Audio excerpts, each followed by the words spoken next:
Bagaimana rasanya mencintai seseorang yang tidak bisa dimiliki? Inilah kisah haru seorang tukang bangunan bernama Supono, yang merantau ke Arab Saudi demi mencari rezeki. Namun, takdir justru mempertemukannya dengan wanita yang tak seharusnya ia cintai. Assalamualaikum warahmatullahi wabarakatuh. Sahabat semua, sebelum kita mulai cerita ini, jangan lupa untuk like, subscribe, dan nyalakan lonceng notifikasi agar tidak ketinggalan kisah-kisah inspiratif lainnya. Tulis, amin, di kolom komentar jika kalian juga menginginkan rezeki yang berkah dan cinta yang halal. Fajar masih menyelimuti desa kecil itu ketika Supono berdiri di ambang pintu rumahnya, menghadap kedua orang tuanya dengan mata yang basah. Embun pagi masih melekat di dedaunan, sementara udara sejuk khas pedesaan menyelinap ke dalam pori-porinya yang sudah mulai merasakan beban perpisahan. Ia menatap wajah renta ibunya, yang meskipun tersenyum, tidak bisa menyembunyikan kesedihan di matanya. Ayahnya berdiri tegak di samping, meskipun dalam hatinya, ia sebenarnya tak ingin melepas anak lelakinya pergi ke negeri jauh. Bu, Pak, Supono berangkat dulu. Doakan saya supaya selamat dan bisa kirim uang buat kalian di kampung. Ucapnya lirih, suaranya sedikit bergetar, tetapi ia mencoba tetap tegar. Ibunya mengangguk sambil meraih tangan anaknya, mengusapnya dengan penuh kasih sayang, lalu menciumnya perlahan. Le, hati-hati ya, nak, jangan lupa sholat. Ingat, rezeki itu sudah diatur sama Allah, yang penting kerja yang halal. Jangan mudah percaya sama orang, terutama di negeri orang. Suaranya serak, seperti menahan gejolak di dadanya. Ayahnya, seorang pria sederhana dengan wajah penuh garis kehidupan, menghela napas panjang. Supono, kau laki-laki, kau harus kuat. Apapun yang terjadi di sana, jangan sampai kau lupa siapa dirimu. Kau anak desa, jangan sampai terjerumus dalam hal-hal yang bukan milikmu. Supono menunduk, menyerap setiap kata yang diucapkan orang tuanya. Ia sadar, keputusan merantau ke Arab Saudi bukanlah hal mudah, tetapi ia tidak punya pilihan lain. Sawah di desa semakin sulit menghasilkan panen yang baik, sementara mencari pekerjaan di kota juga bukan perkara gampang. Ia ingin membahagiakan keluarganya, ingin melihat ibunya tersenyum, ingin ayahnya bisa beristirahat di masa tuanya. Sebuah bus tua akhirnya berhenti di depan rumahnya. Beberapa tetangga berkumpul, memberikan doa dan harapan. Salah satu temannya, Karno, menepuk bahunya. Hati-hati, Pon. Jangan lupa kirim kabar kalau sudah sampai di sana. Supono tersenyum tipis. Pasti, Kar. Aku nggak akan lupa. Ia melangkah masuk ke dalam bus, duduk di dekat jendela, melihat pemandangan desa yang perlahan mulai menghilang di kejauhan. Di dadanya, ada rasa sesak yang sulit dijelaskan. Perjalanan menuju negeri orang baru saja dimulai. Setelah perjalanan panjang yang melelahkan, Supono akhirnya tiba di Arab Saudi. Udara di negeri itu terasa kering, panasnya menusuk kulit, berbeda jauh dengan udara sejuk di kampung halamannya. Begitu turun dari bandara, ia bersama rombongan pekerja lainnya langsung diarahkan ke sebuah asrama sederhana yang akan menjadi tempat tinggal mereka selama bekerja di sana. Di dalam asrama, ia bertemu dengan banyak pekerja lain dari berbagai daerah di Indonesia. Salah satunya adalah Pak Dejono, pria parubaya yang sudah bertahun-tahun bekerja di negeri ini sebagai tukang bangunan. Pon, ini kerjaan berat, tapi kalau kita sabar, pasti hasilnya barokah, ujar Pak Dejono sambil menepuk pundak Supono. Supono mengangguk mantap. Saya kesini bukan buat enak-enakan, Pak De. Saya mau kerja keras biar bisa kirim uang buat keluarga di kampung. Pak Dejono tersenyum. Bagus kalau gitu. Tapi ingat, Pon, di negeri orang kita harus pintar-pintar jaga diri. Jangan terlalu percaya sama orang yang baru dikenal. Banyak pekerja yang akhirnya merana karena salah pergaulan. Supono mencatat setiap nasihat itu dalam hatinya. Ia sadar, bertahan di negeri orang bukan hanya soal fisik, tapi juga mental. Hari pertama bekerja, Supono langsung merasakan betapa beratnya pekerjaan yang harus ia jalani. Matahari di atas kepalanya terasa membakar, keringat mengucur deras, dan tubuhnya terasa remuk setelah seharian bekerja mengangkat batu bata, mencampur semen, dan membangun dinding. Seorang mandor Arab bernama Farid datang menghampirinya. "Supono, istirahat dulu. Kamu kerja terus nanti tumbang," serunya dalam bahasa Arab yang bercampur dengan bahasa Indonesia seadanya. Supono hanya tersenyum dan menggeleng. "Saya masih kuat, Tuan. Terima kasih." Farid menatapnya dengan kagum. Sudah banyak pekerja yang datang dan pergi di tempat ini, tapi jarang yang memiliki semangat seperti Supono. "Kau pekerja keras, Supono. Jika kau terus seperti ini, kau akan mendapatkan pekerjaan yang lebih baik suatu hari nanti." Supono hanya bisa berharap. Baginya, yang terpenting adalah bagaimana ia bisa bertahan dan mengirim uang ke orang tuanya di kampung. Suatu hari, mandor memberikan pengumuman bahwa beberapa pekerja akan dipilih untuk merenovasi rumah pribadi milik bos besar mereka, Sheikh Abdul Rahman. Supono menjadi salah satu yang terpilih. Begitu ia tiba di rumah itu, matanya membelalak. Rumah mewah yang begitu besar, dengan taman yang luas dan bangunan megah. Ini bukan sekadar rumah, ini istana. Saat mulai bekerja, Supono tak bisa menahan rasa takjubnya. "Subhanallah, rumahnya luar biasa besar," gumamnya pelan. Seorang pekerja lain berbisik kepadanya. "Ini rumah bos kita, Sheikh Abdul Rahman. Katanya, dia salah satu orang terkaya di kota ini." Supono hanya mengangguk. Ia tidak ingin terlalu banyak bicara. Yang penting baginya adalah bekerja dengan baik. Namun, tanpa ia sadari, di jendela lantai 2, sepasang mata sedang memperhatikannya. Siang itu, setelah berjam-jam bekerja, Supono duduk di bawah pohon kurma, mengusap peluhnya. Ia merasa kelelahan, tetapi juga bersyukur karena pekerjaan ini memberi penghasilan yang lebih baik dibanding kerja di proyek biasa. Tiba-tiba, seorang wanita datang menghampirinya. Ia mengenakan jubah panjang dengan wajah tertutup cadar, tetapi matanya begitu teduh. Di tangannya, ada segelas teh hangat dan sepotong roti. "Minumlah, kau pasti lelah," katanya dengan suara lembut. Supono terkejut. Ia buru-buru bangkit dan menunduk hormat. "Terima kasih, Nyonya. Tapi saya tidak pantas menerima ini." Wanita itu tersenyum. "Semua orang berhak mendapatkan kebaikan. Ambillah." Supono akhirnya menerima pemberian itu dengan tangan gemetar. Ia belum tahu bahwa pertemuan ini akan mengubah takdir hidupnya selamanya. Malam mulai turun di kota Riyadh. Angin gurun yang berembus membawa kesejukan setelah siang yang begitu panas. Supono masih duduk di taman belakang rumah megah itu, menikmati segelas teh hangat yang tadi diberikan oleh Maryam, istri Sheikh Abdul Rahman. Ia masih tak percaya bahwa seorang wanita dari keluarga terpandang seperti dia mau repot-repot memperhatikan seorang tukang bangunan sepertinya. Tiba-tiba, suara langkah kaki terdengar mendekat. Supono mendongak dan melihat Maryam berdiri tak jauh darinya. Wajahnya tetap tersembunyi di balik cadarnya, tetapi tatapan matanya menunjukkan sesuatu yang sulit diartikan. Entah iba, simpati, atau sesuatu yang lebih dalam lagi. "Bagaimana kehidupan di negerimu, Supono?" tanya Maryam tiba-tiba. Supono sedikit terkejut mendengar pertanyaan itu. Ia tidak menyangka wanita itu ingin tahu tentang kehidupannya. Setelah meneguk sedikit tehnya, ia menjawab dengan hati-hati. "Sederhana, Nyonya. Tapi kami hidup dengan kebersamaan dan cinta. Di desa saya, semua orang saling mengenal dan saling membantu. Tidak ada yang merasa lebih tinggi atau lebih rendah." Maryam terdiam sejenak. Matanya menatap langit yang mulai dipenuhi bintang. Itu terdengar indah. "Tidak seperti di sini."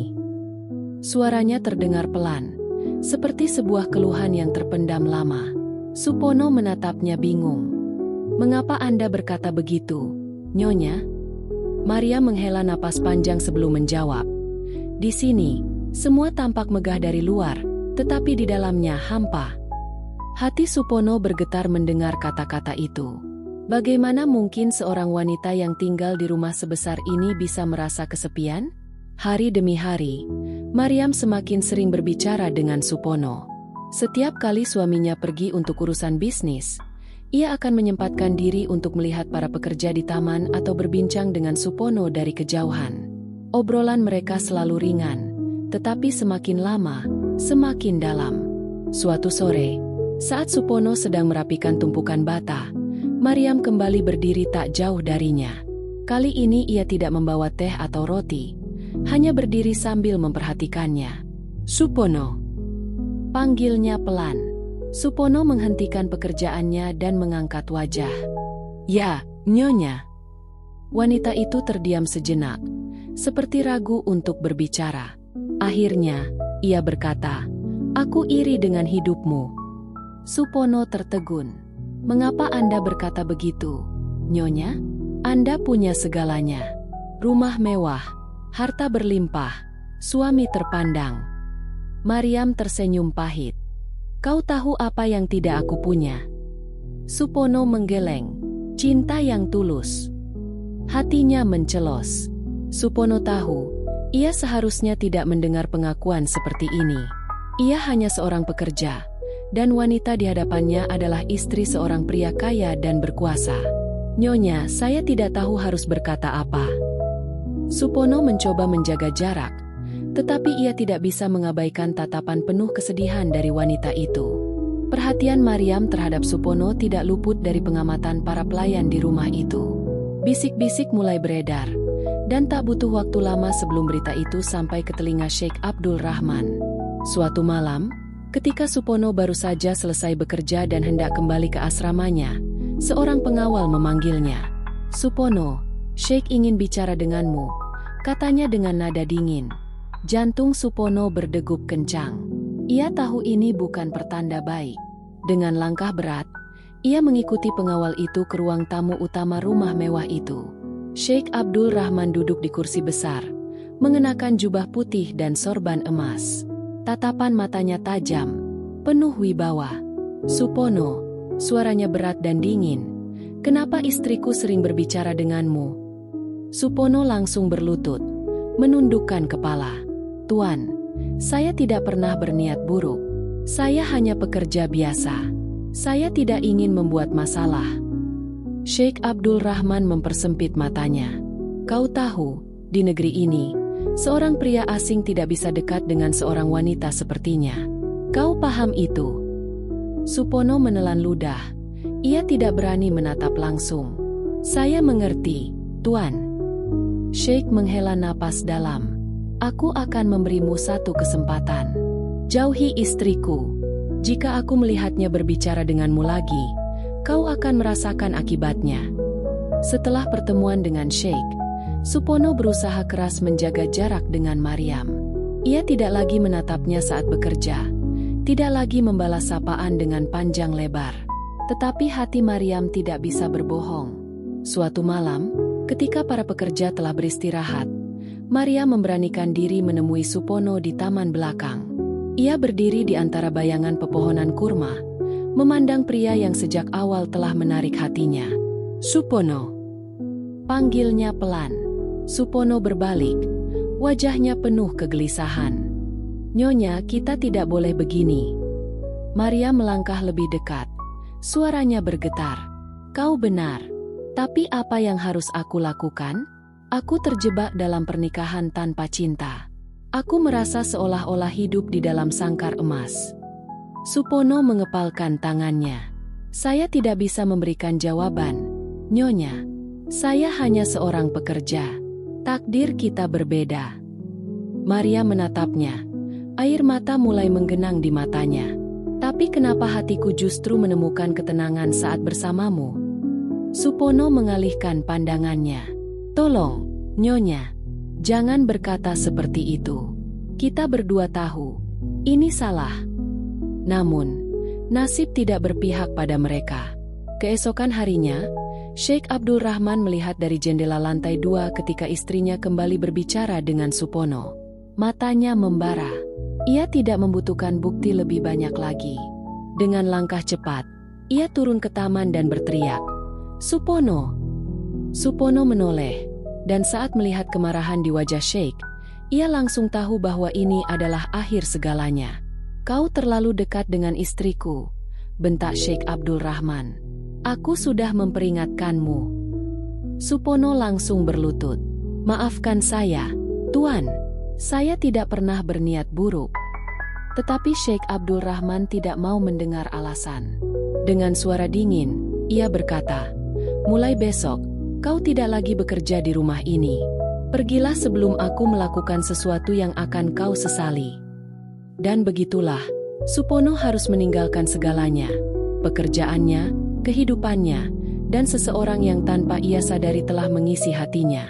Malam itu, Supono berdiri di depan gerbang rumah megah Sheikh Abdul Rahman, ditemani 2 orang pengawal yang memastikan ia benar-benar pergi. 1 koper kecil berisi pakaian dan beberapa lembar uang rial menjadi satu-satunya harta yang ia miliki. Pergilah, dan jangan pernah kembali, ucap salah satu pengawal dengan suara dingin. Supono menatap gerbang yang perlahan tertutup di hadapannya. Di balik jendela lantai 2, Maryam berdiri diam, wajahnya tertutup bayangan malam. Supono tidak bisa melihat ekspresinya, tetapi ia tahu, di balik jendela itu, ada hati yang sedang hancur seperti dirinya. Ia menarik napas dalam, menahan gejolak di dadanya. Mungkin ini memang sudah takdir saya, gumamnya dalam hati. Tanpa tujuan yang jelas, Supono melangkah menyusuri jalan kota Riyadh. Ia tidak tahu harus kemana, tidak ada tempat untuk berlindung, dan ia hanya memiliki sisa uang yang mungkin hanya cukup untuk bertahan beberapa hari. Hari demi hari, Supono menjalani hidup sebagai gelandangan di negeri orang. Tanpa pekerjaan dan tempat tinggal, ia terpaksa tidur di emperan toko atau di sudut-sudut jalan yang sepi. Dinginnya malam gurun menusuk tulangnya, sementara di siang hari, terik matahari membakar kulitnya. Kadang, ia harus mengganjal perut dengan sepotong roti kering yang didapat dari belas kasihan seseorang.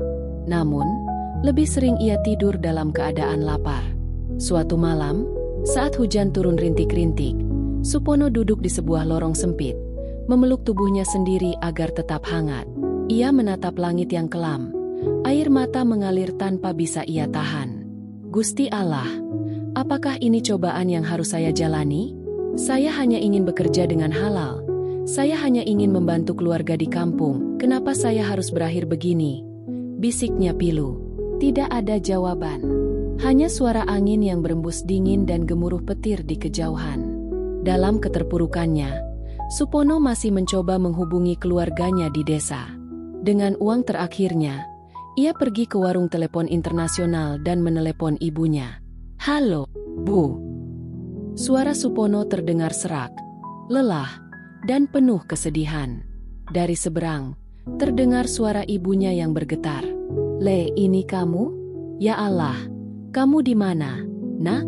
Kenapa sudah berbulan-bulan tidak ada kabar? Supono menelan ludah, berusaha menahan tangisnya. Maaf, Bu, saya kena musibah di sini. Saya dipecat, saya tidak punya pekerjaan, dan saya tidak tahu harus bagaimana. Terdengar isak tangis dari seberang telepon. Ya Allah, Nak, pulanglah. Tidak apa-apa, kita masih bisa makan meskipun hanya dengan singkong. Yang penting kau selamat. Supono menggigit bibirnya. Ia ingin pulang, tetapi bagaimana? Ia tidak punya uang untuk membeli tiket pesawat. Saya belum bisa pulang. Bu, doakan saya supaya bisa menemukan jalan keluar, ucapnya lirih. Sebelum telepon terputus, suara ayahnya terdengar pelan, penuh ketegaran. Ingat, Pon, laki-laki harus kuat. Jangan menyerah. Allah selalu bersama orang-orang yang sabar. Supono menutup telepon dengan air mata mengalir di pipinya. Ia harus bertahan. Hari itu, Supono duduk di tepi jalan dengan wajah lesu, mencoba mengumpulkan tenaga setelah berhari-hari kelaparan.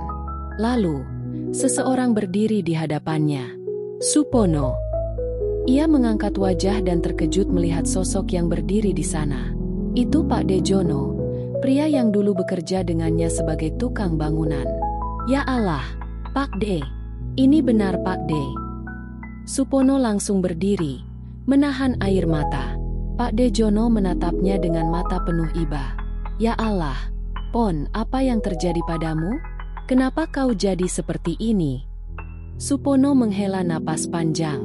Saya dipecat, Pak De. tidak punya pekerjaan, tidak punya tempat tinggal. Pak De Jono menepuk pundaknya dengan erat. Kau ikut aku. Aku sekarang bekerja di proyek besar. Mereka masih butuh pekerja.